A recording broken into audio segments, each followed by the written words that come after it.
So now I want to talk about a shell. So we already discussed, right, about the shell, right?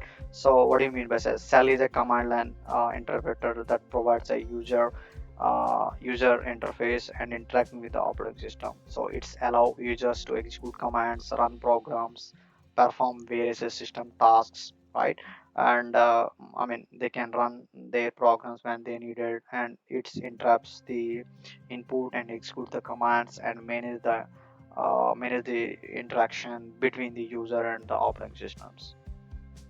So shell is important, as I said, because you cannot directly deal with your hardware, so shell is required in between. So there are different shells out there in the Unix or Linux, but before that I need to give you a few characteristics of shells. One is command interpreter, and second one is scripting, and the third one is variable handling, input output redirections, and job controllers. So when I say command interpreter, I mean interpreter and interpretation is nothing but you execute your command. I mean you enter like cell interrupts and execute user entered commands, and they act as an interface between the user and operating system, facilitating communication through the textual commands. Like it's sending a word command to the kernel to hardware, like that it is happening behind the scene. And scripting, yes, you can write your script, but for that you require uh, scripting to allow users to create and execute a script in sequence of commands that can be saved in a file or automated or repeated execution. So scripting purpose, that extract the information whatever you write in your shell script or bash script, whatever, and that will execute one by one. So I'm going to talk about shell scripting also in the next series, where we'll talk about bash scripting. So what is scripting, how do we use in real time use case in that. So in a short, shell script is nothing but you want to run some program uh, that is in a order, like you need to write like let's say you need to have some output, maybe example, you need to list all the rpms installed or packages installed in our system. So you can write some simple bash script. That script will pull the details and send it to you. So that's where you need to put all commands together and you need to execute. That comes under the scripting portion. And the variable handling is another key characteristics of cell. So when I say variable is nothing but you are giving some x, some name for some short name. Let's say you are giving I wanted to give um, like example a equal to 10. So here a is a variable, so the value of that a is 10. So like that is usable when you're working with your scripting things and all. So another key characteristics of is IO redirection. So the IO redirection is very important, right? So what you are giving to the shell and what shell is giving to you is important, like input and output purpose also is required as well. So yes, when I say different cells in the Linux or in entire Unix or Linux, I mean Linux, we have a different cells like the Bourne shell, C shell, Corn shell, and Born again cell. So these are all the four major, but we also have a different cell like T cells and all. But as far I know, these four are important to manage your operating system. But if you ask me what is the best one out of four, I would say Born again cell. So why Born again cell? Because of it is having a huge history, scripting, algorithm facility, whatnot. So Born cell, Born again cell is the best one. Even I use in real time whenever I connect to the system. So we have a slide, few more slide where I'm going to talk about what are the key differences of these cells. So first is the bond cell, right? So generally the bond cell, whatever that is the first one. That is something introduced by introduced by Steve Bone and AT&T in the Bell Labs. So to be frank, you don't need to remember this name and all. So it's just for our understanding purpose only, right? So you don't need to worry.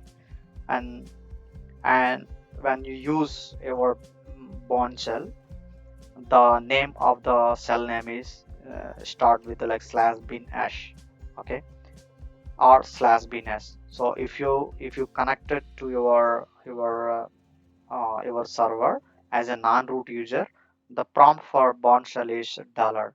Whereas in if you connected as a root user, you will be getting hash. So you might be confusing with this non-root user and root user. In simple word, when you compare with your Windows, let's say you purchase your laptop, right? So after you install your operating system, sometimes it will come with the default. So okay, so while you first install and while you first log in, you need to, it will ask you to enter the administrator account and password. Sometimes the administrator can be you might be created, or maybe you created after that. So by default, what is the user you are getting? That's called as an administrator. Means the user is having full access on the particular machine. So in the same terminology, when we talk about in Linux or Unix, that's called as root.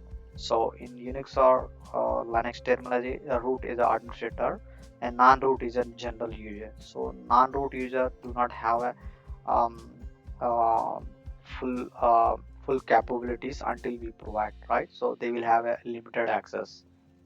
So when you connect any server as a non-root user, then you will getting a dollar, and if you're connecting as a root, then you will be getting uh, hash.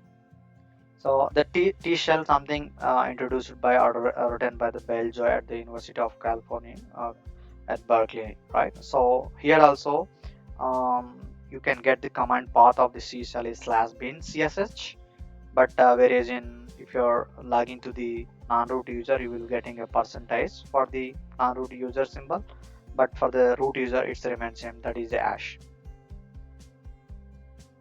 And now console, again it is a David Cohn at AT&T Bell Laboratories introduced. And when you talk about the path, you will be getting /bin ksh. So what is this /bin and kss? /bin is the path where the ksh is resides. So /bin is contains all binary files.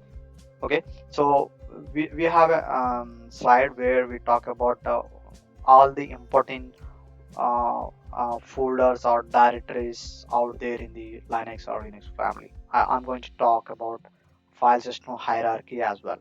No worries. So when you connect the system with a corn shell, then you will be getting ksh. Then the prompt is dollar for the non-root user. For the root user is something like hash. And this is the most advanced most advanced or most usable cell. So even I am using the Bond shell in real time. So it start with like /bin bash. So when you use your non-user prompt, if you see here, it is saying that bash xxxx, and means here xxx means that's our version of the bash, right? And the next one is root user. If you connect with the root, you remain same, you will be getting a hash, and for the normal user you will be getting a dollar. So this is all about the different cells what we have in the in general in all Unix families. So now let's go deeper dive into what are the differences in the uh, in between them, right? So one is uh, syntax style, scripting style, and command history, job controller, and aliases, tab computations, and computations or interactive features, compatibility, um, default on systems. So these are the main important. So when I say about the syntax, simple means it's not that much of complexity involved when you deal with the bond cell. Whereas in C, it is something like one second. Let me take the pen. Okay, let me take the highlighter. Laser, right? So yes, when you take this C cell, right, you will be having a C language like a kind of syntaxes. So console is something like pawn again with a mix of C and bond cell, means these two together it is created as a console. And the bond cell is similar to the bond cell with the extension, means it will having a easy way of syntax style and all, and easy to remember as well. And the scripting languages, when you talk about bond cell, right, we have a limited facility, means you cannot use any advanced algorithm or advanced feature with the bond cell, same as in with the C cell as well. But when you talk about console and bash shell, these two are advanced. So when you are going for in a mini machine learning kind of scripting, or any advanced scripting languages, or then these two cells are very useful when you deal in that. And command history, this is very important, right? So command history means like you executed couple of commands, but later point of some time you need to see what commands I may executed, and you want to review them, then yes, that is possible. But when you use this bond cell or C cell, you will having a very limited kind of command history. But whereas in K shell and bond cell, you will be getting close to like more than 1,000 commands history. The job controller is like how you need to control, like job control is nothing but you need to run in the background or foreground. So we have a process management, we'll talk about that in detail, what is a foreground and background. So in short, foreground means you can run one program, but it won't accept for another program until it gets completed. But if it is a background, you can run different programs at the same time, bypassing by using the ampersand symbol at the end of your particular application or program. So we'll talk more in that process management, no worries. So the process or job control can be very advanced in the pawn and console. And aliases, so alias is nothing but a short name. Let's say every time I'm running a command called example ls, so I hesitate to run, or I'm little lazy to run that command, so I can create a short. So I wanted to create such a way that when I run l, I need to execute ls command. Let's say I want to view all the files with ls-l, I want to run a, then I need to get that command output dynamically. So that is called alias. So alias is not supporting in the bond cell, but whereas in other things it is supported. And the tab completion means, let's say it is hard to type every command, right? Let's say if it is a command called like something format in Solaris or fdisk in Linux. So every time if you are dealing with that, you need to run fdisk, like that you need to enter the command manually. But if you are using tab completion, then it will automatically come, like you just need to use a first one or first keyboard of that particular command, then you need to run tab, then it will automatically auto complete that particular command for you. So that is something supported in the bash. That's the reason bash is very powerful when it compared with other shells. Now interactive features, so it's a interactive feature means like how you interact with your script or coding, that is more flexibility when you compare with the other cells. And compatibility, so POSIX is one of the compatibility model, means it means the particular code is compatible with any flavor, I mean uh, any hardware or operating system. So bash is very POSIX type of that, so it is useful. And coming to the default system, right? So default system, like when you use your system, then you will be getting, so when you use this one is you will be getting /bin sh. But as I mentioned previously, if you use the C shell, you will getting cSsh. When you use the console using ksh, but most of the time in many distributions the bash is a bash is, you will be getting like a bash. So now let's talk about differences between Unix and Linux. So till now we discussed what is OS, history, and different type of distributions, I mean, commercial support or community support, and RPM based, DBin based, and architecture of Linux. And now cells. Then now we are going to talk about the Unix and Linux. So somebody asks you like, what is there any difference between the Unix and Linux? Means you need to tell all these points, right? So Unix is something different, and Linux is something different. If you recall on the evaluation of history when I discussed, right, the first operating system is, I mean, they introduced Unix, and then it is rebranded as the Unix. Then in 1991, Linux is the created as a free open source operating system. So before that, we have a system V model and BSD model. So the Unix all are fall under system V model. Like as I said before, HP Unix, Solaris, IBM AX, these are all fall under Unix. And after that, whatever we have like Linux, on Linux, it's a base kernel. On Linux, whatever we have like a Red Hat or CentOS or OEL, all these fall under Linux. So when I say Linux, again, this point I already mentioned, Linux is either not a fully system V or BSD.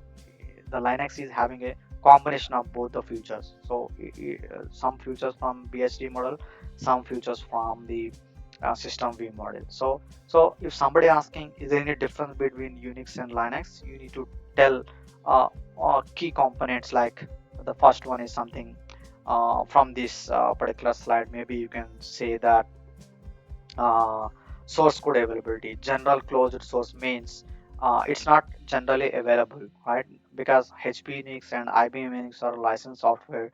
They don't give that software to outsource to modify, inspect, or update the software. That's the reason they want. That's the reason it's called as a closed source. But whereas in Linux, it is an open source, right? And kernel. So when I say kernel, HP Unix and Solaris, it's designed, it's having a own kernel. But in the Linux, its kernel self itself is a kernel, which is a open source. You can modify. And when it comes to the variants, right? So we have different flavors. As I said, IBM and HP Unix, BSD, Solaris, all of fall under this one. But in the Linux side, as I mentioned, we have a Ubuntu, CentOS, Debian, even Red Hat. All these fall under other distributions. And the licensing, yes, it's a proprietary voice, so you cannot. I mean, they cannot give it for you as a free. But here it is a GNU. I said that it's a general public licensing software, so you will be getting this software as a free. You can inspect, modify, update, collaborate, support that particular operating system.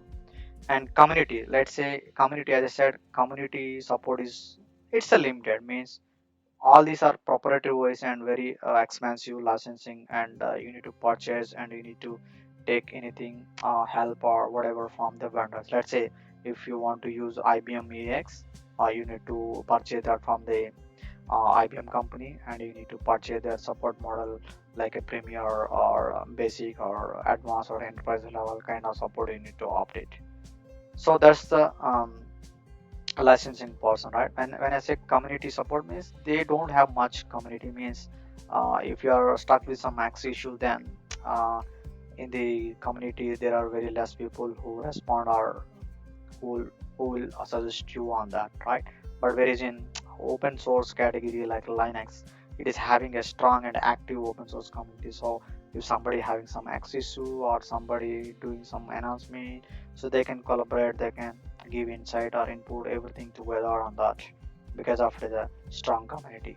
And cost wise, that often requires a licensing fees, right? As I said, every year, or maybe if it is operating system, maybe they will release for 4 years, 5 years, 10 years kind of um, kind of base model with the licensing. So every time whenever you want to um, you want to renew, then you need to renew with the operating system. But it's when you talk about a Linux or any other flavors, it's not licensing in general. But Red Hat, yes, it is a licensing, so you must need to take advantage of Red Hat company to have a different support subscription and features and all, right? And system V and BSD, right? These are the two major design philosophies out there in the Unix. But in the Linux, many elements are, I mean, as I said, both are, it's a combination. And cells we already discussed. So SH, con cell, C shell, that's depending on the AX model or IBM or Solaris you will be getting. But in general, in Linux, you will be getting born again cell. So this is what the main differences between the Unix and Linux. So if somebody asks you any difference Unix and Linux, you need to mainly focus on 2 points out of this entire slide. One is maybe you can talk about community support and license support and open source um, code availability. These 3 points are fine enough to talk or give a much differences between the Unix and Linux. And there are few others also there inside that, like as I said mentioned, like package management, right? So if you are using a package management on the Unix system, pkg add, so the pkg add command is for Solaris and rpm is for similar to Solaris, not in the Solaris, in the Red Hat Linux. And where is in Linux, right? Most of the time if you are dealing with the Ubuntu, you will be using apt.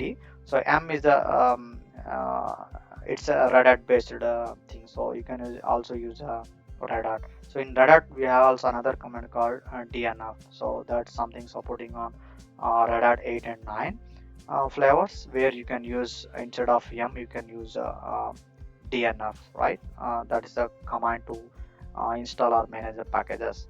And file system, so this is very important thing. So as you know that Linux is having a ext. Earlier we have a ext3, now it is a ext4, and also it supports xfs file system, that's a enhanced file system. But whereas in Unix, right, like in Solaris we have a UFS and GFS, and GFS is something for IBM AX, right? So based on the operating system, the file system may be a vary, right? So you need to think that way. And the GUI environment, yes, cd command line, I mean CLI, open window, motif, like that. But when it comes to the Linux, we have a genome based, KDE based. What is this genome based, KDE based? I'm going to talk about more in the second. So it's nothing but a graphical, right? So the way you access your Windows machine, as soon as you log into Windows, right, maybe a Windows 10 or 11, you will be getting a different icons or different kind of tabs to explore your machine and all. So that's called a genome actually. So if it is a CLI, you will not get anything. It's just a blank or black screen.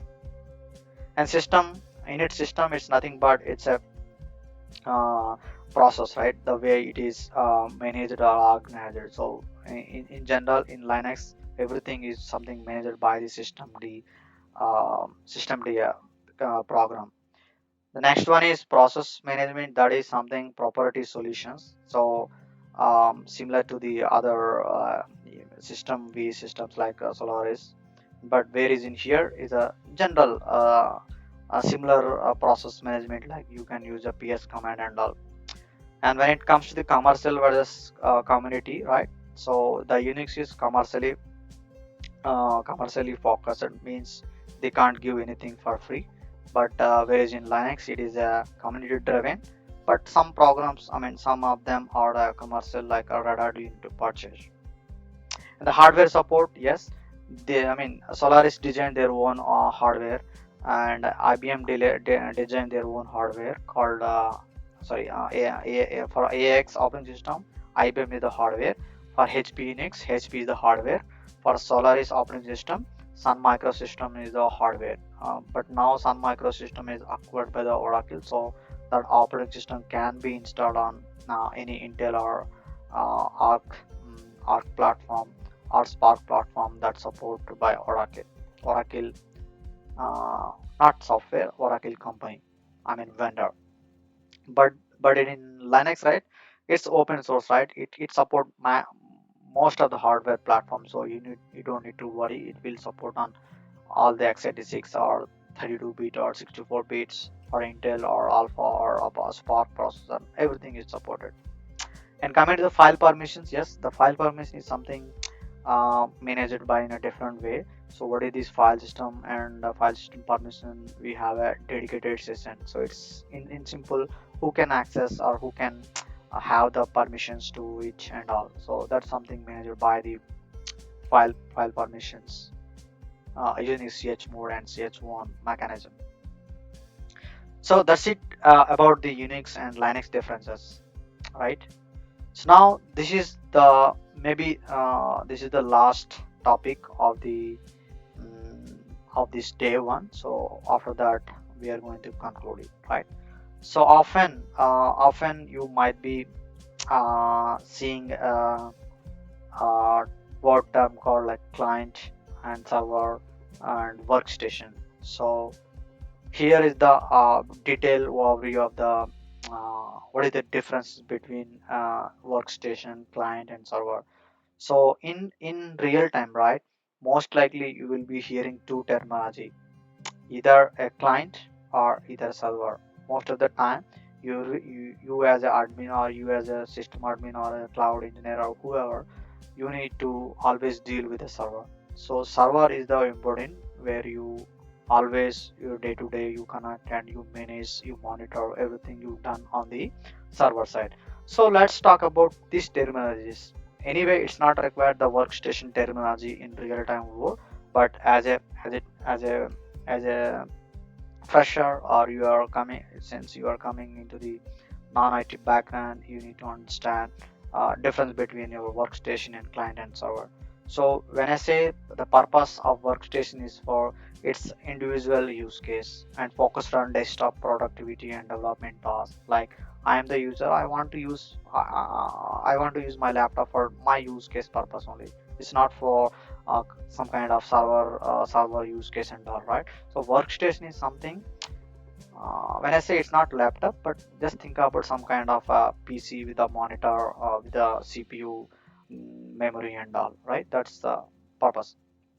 And the client, when I say client is something where you as a member, you're working with your own laptop or your own PC. That comes under the uh, client category. And server, that's something provide services, resources, and data to the clients. Means let's say example, data to the client means, let's say I'm trying to browse something on the internet. Let's say I'm entering YouTube. So when I say YouTube, when I type YouTube on the browser, so you are the client and you are looking for some data from the YouTube. So you are entering YouTube, then YouTube is served by the server. So the server is the system which serves the resources to the client. So here the resource means what? You are searching for YouTube and you open the YouTube and you are searching for how to make a video or how to work with the Linux or how to work with the Linux and all. When you search like this, that is something served by the server only, not the client, right? So client as just you are interacting with the server to fetch the details or and all. And other aspect of like user interface is something you might be having a GUI, you might be having a CLI, but whereas in server, right, most of the time 90% of servers are configured without GUI because graphical user interface is something not um, installed in the server. But whereas in client, yes, you can use it, but in the server, no. Generally it's not, I mean, nobody using GUI. Most of the time you're dealing with the CLI. So it doesn't mean that you're not using GUI in the server editions. Yes, there are a couple of scenarios where your GUI is required, especially you want to run some geographical related related programmings or application that requires a GUI, then it's required. But 90% GUI is not available in the server.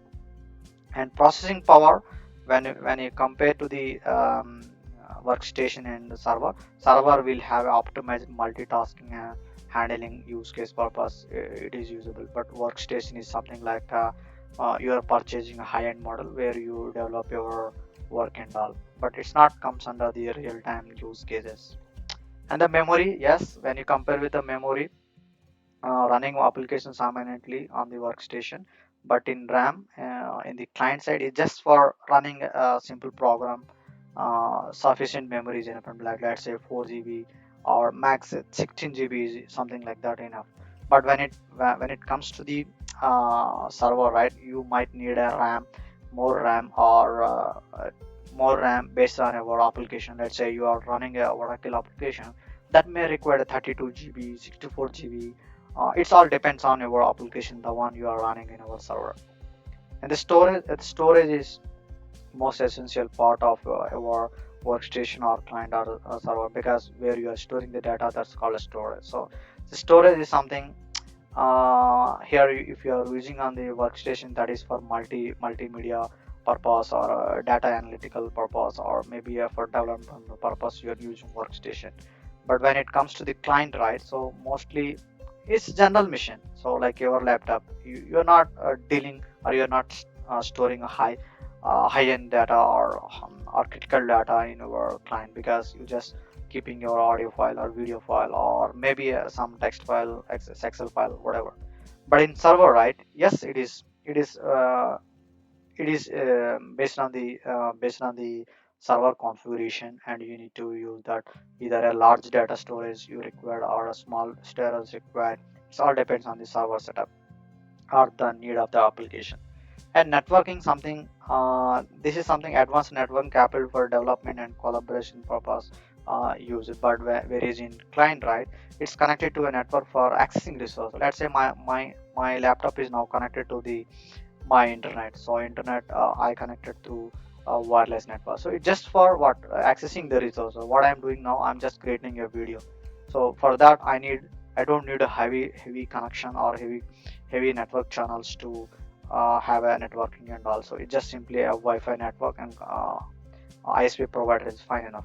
But when we talk about server, right, server itself is having its own networking strategy or networking topology and all. So this is something, if you are working on the on-premises, right, then you need to understand the different network topologies and all. But if you are in the cloud, you don't need to worry about how the networking topology works on the data centers.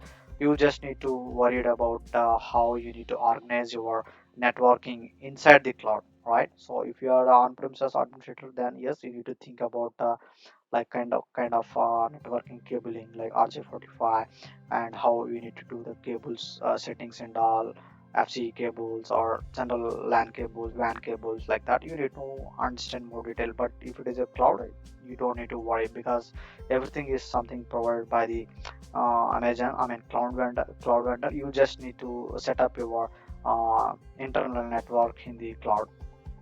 And security, yes, security features for protecting sensitive development work and data. So the security features means you as a user, you need to patch your system regularly. The same way here also, you don't need to be frank, you don't need to much focus on your securing or doing this stuff, because Windows always by default fetches the patches or updates from the internet if that is connected to your client is connected to the internet. But whereas in server, right, you need to be measure the security risk. Like it can be a patching, or it can be any data production issue, or it can be any access related issue. Everything you need to think, and you need to set all the principle at the uh, in the right place. If you lose something, like say you created a server, but you are not restricted, means everybody can outside, they can connect, they can do anything. If that is the case, then your system is going to be compromised. So you need to be very curious, I mean very very curious, I mean we need to look into this thing, right? The same, the next one is like software, right? So software is something, tools, design software, and productivity application. Those are all required in the workstation side. But whereas in client, right, general purpose software, let's say like your MS Office or maybe a VLC player. All this is just a client use cases. But when it comes to the server side, right? This is something based on your server model. Like say you are using a website, I mean web server, then you need to have a web installation. If it is a database, we need to have a database installation, like maybe a Oracle database. If it is a web MySQL, or HTTP, or it can be a WebLogic, something like that. Based on your server type, you need to manage or have the installation on the particular system. So when it comes to the example, right, most of the time workstation are designed for general purpose, unlike not in the client way, the way you can use our workstation. But in the client, right, it's simple to your laptops, right? So personal desktop or laptop, all these are fall under the client. But when it comes to the servers, right, servers are something dedicated machines or servers which serves the data to the end users. So this is the key differences between the client and the server. You don't need to worry about the workstation, or just forget about the workstation. But I given as a terminology, you should know about this, right? So let's take one example for uh, workstation. So this is the one of the friction 5820 tower, which we use for, um, I mean this model we use for the workstation use case. So when it comes for the client model, right? So Dell Latitude 4720 laptop is one of the client model where you can use it for your general use case. But when it comes to the server model, right? Dell PowerEdge 47 R740 is one of the model, and for HP we have a HP Proliant DL380 Gen 10 server is another model. So these servers are something configured on the on-premises or in the cloud. But if you are on-prem administrator, you need to connect to the server and you need to manage over the internet. So how you manage, how you connect, there is a huge concept. Nowadays nobody, nobody running their application on premises. But I mean to say that most of the application currently is running on cloud, either Amazon cloud or Azure cloud or Oracle cloud. But still couple of legacy applications or database, they're still running on the on-premises data, because of they don't want to move because of risk, security, other factors.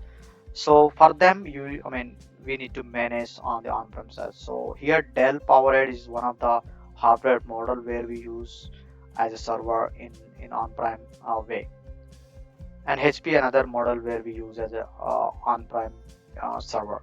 So it's not only for on-prem model. Maybe Amazon might be using this model, or maybe they might have using a different model in their data centers. We don't know, because we just simply connecting our internet and we are doing our work on the net. So this is all about the workstation, client, and server differences.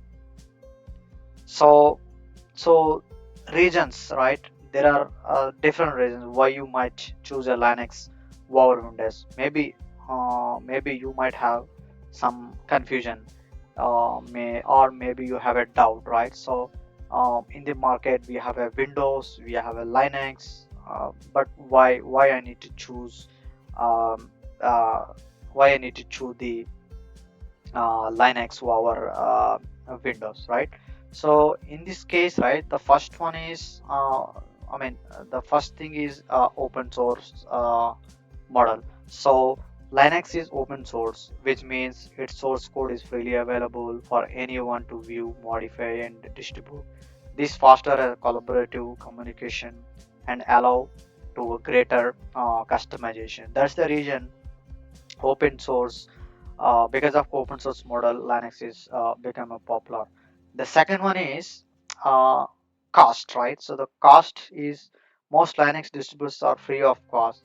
This can be added advantages, means you can use software without licensing, but as I mentioned, in the commercial versions you must need to purchase if you want to use that for mission critical use cases.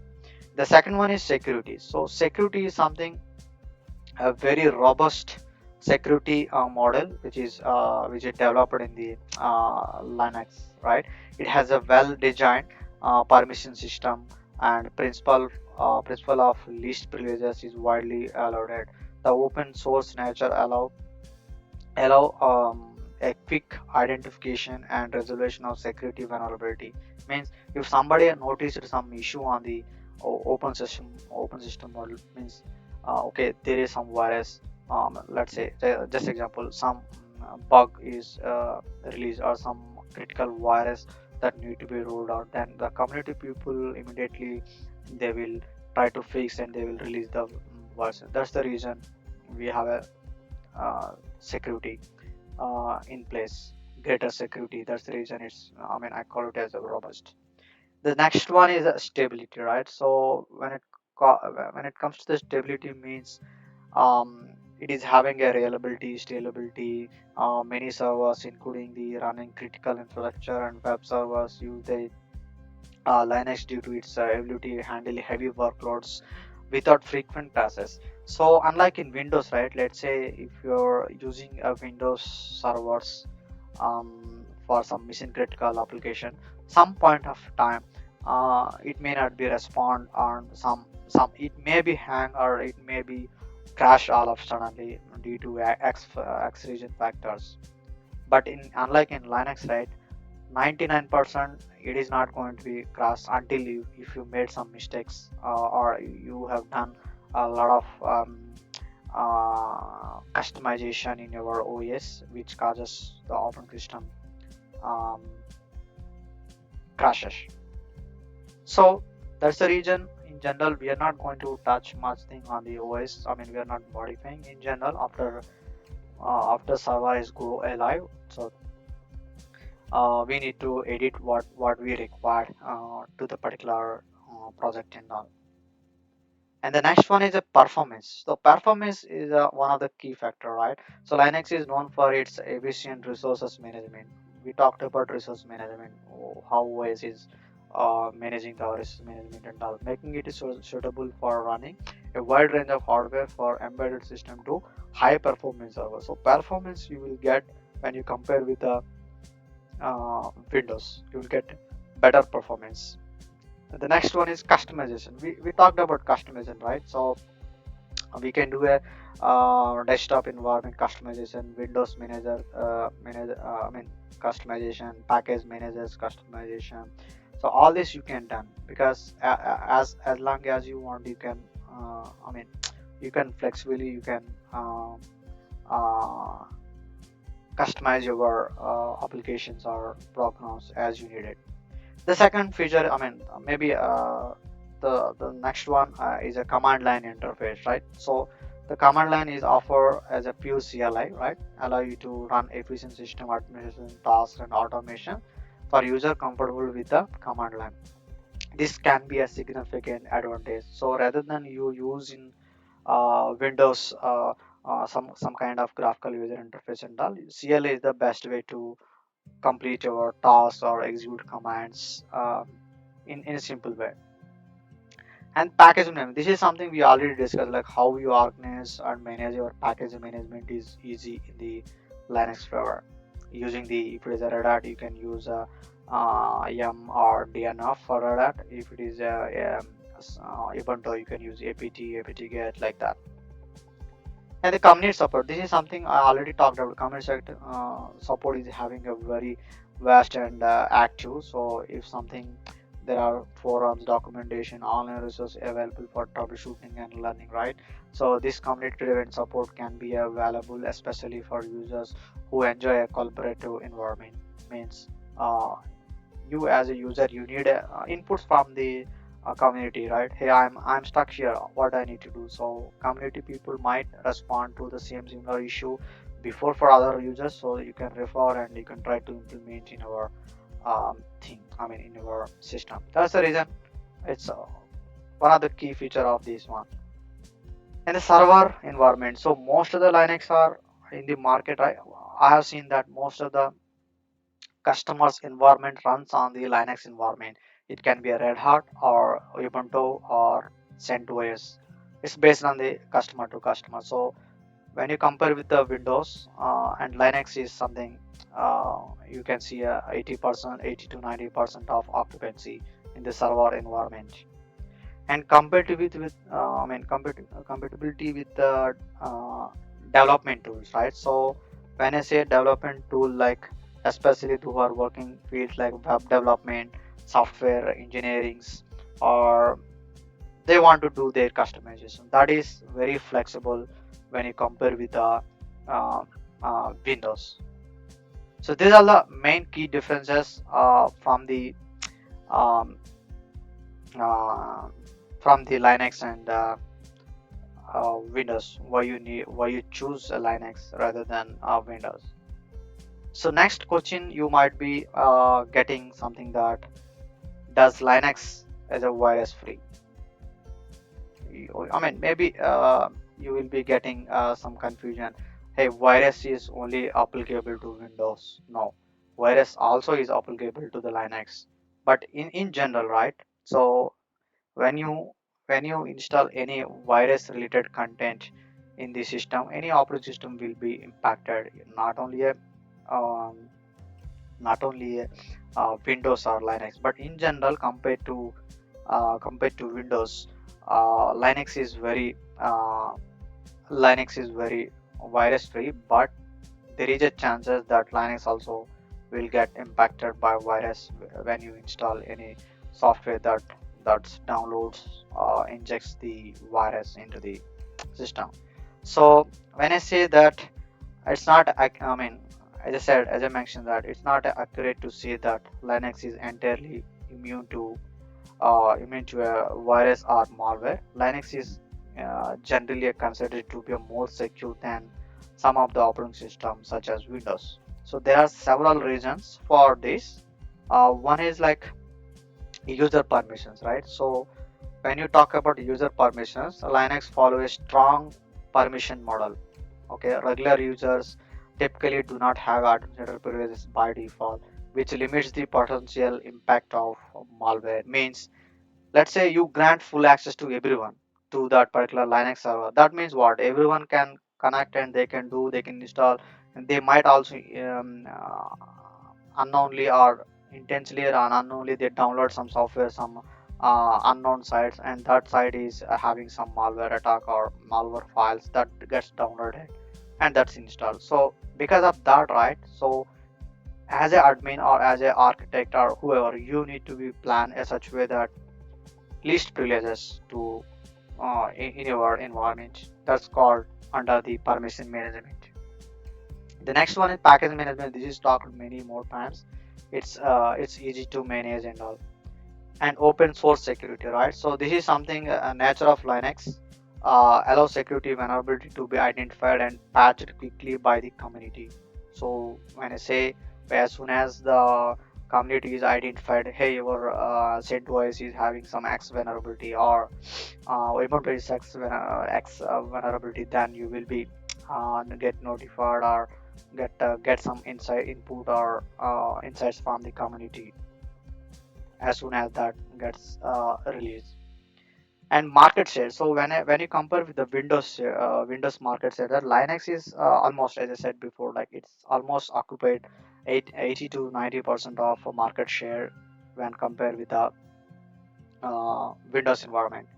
And finally, it's root user authentication. So root user authentication means root is nothing but a super user, means who can control everything on the machine, like who can allow, who can deny, who can delete, or who can install, who can update, who can do whatnot end to end. So those user is called as a root user. So the root user or super user is required to perform administrative tasks. This adds an extra layer of security, as unauthorized access to the root account is necessary for making system wide changes. So that's the reason root user, you don't need to allow anybody to connect as a root and ask them to perform something. You always need to create a dedicated user for them, and you need to grant the permission what user is intent to or what user need to execute it in the environment. So based on that, you need to um, consider why Linux is strong when you compare with the other Windows families and all, right? That's it for now, right? So you can follow me on the Facebook, or you can follow me on uh, my Instagram channel, or you can follow me on Telegram. So where you will get any PPT or any content that I'm going to create, I will share on that my Telegram channel. So I hope you like this video. So kindly like, share, comment, and subscribe to my channel.